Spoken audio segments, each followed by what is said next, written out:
നല്ല മഴക്കാറുണ്ട്. തേൻകുരുവി കൊടും ചൂടത്ത് കേറിയിറങ്ങാത്ത മരങ്ങളില്ല. അവസാനം പ്രതീക്ഷയോടെ ഉൾക്കാട്ടിലേക്ക് പറന്നുപോയി. അവിടെ ഒരു അത്തിമരത്തിൽ കുറച്ച് പഴങ്ങൾ കണ്ടതോടെ ആശ്വാസത്തോടെ അങ്ങോട്ട് പറന്നു. നല്ല രണ്ട് അത്തിപ്പഴങ്ങൾ പറിച്ച് തിരിച്ച് കൂട്ടിലേക്ക് ചെല്ലും വഴി കൂട്ടുകാരായ കിളികളെ കണ്ടു. അവരവനെ വിളിച്ച് കുശലം ചോദിച്ചു. നീ ഇപ്പോ ഇങ്ങോട്ടൊന്നും വരുന്നേയില്ലല്ലോ. അവൻ മന്ദഹസിച്ചു. ഒന്നുമില്ലടാ, അമ്മ ഒറ്റയ്ക്കല്ലേ, പോയേക്കാം. കൂട്ടുകാർ തമ്മിൽ തമ്മിൽ നോക്കി. കുരുവി കൂട്ടിൽ ചെന്ന് വീമ്പ് പറഞ്ഞു. ഇതുപോലൊരു പഴം അമ്മ ജീവിതത്തിൽ കഴിച്ചിട്ടുണ്ടാവില്ല. അവൻ ക്ഷീണം മാറ്റാൻ അമ്പലക്കുളത്തിൽ പോയി കുളിച്ചു.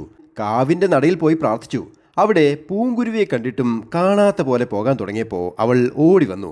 എന്താ മിണ്ടാതെ പോകുന്നേ? അവൻ പുഞ്ചിരിച്ചു. വീട്ടിൽ അമ്മ ഒറ്റയ്ക്കല്ലേ, അതുകൊണ്ടാ.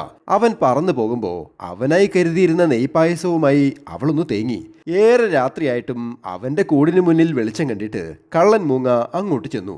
തേങ്കുരുവി അമ്മയോട് നിർത്താതെ വർത്താനം പറയുകയാണ്. ദേ, ആ കാടിൻ്റെ അപ്പുറത്തൊരു നാടുണ്ട്. അവിടെ പോയി അമ്മയ്ക്ക് നാളെ വാഴക്കുടപ്പൻ പറിച്ചുകൊണ്ട് വരാൻ കേട്ടോ. കള്ളൻ മൂങ്ങ അവൻ്റെ അടുത്ത് വന്നിരുന്നു. ഡാ മോനെ, അമ്മ പോയില്ലടാ. അവൻ ചിരിച്ചു. അമ്മ എവിടെ പോകാൻ?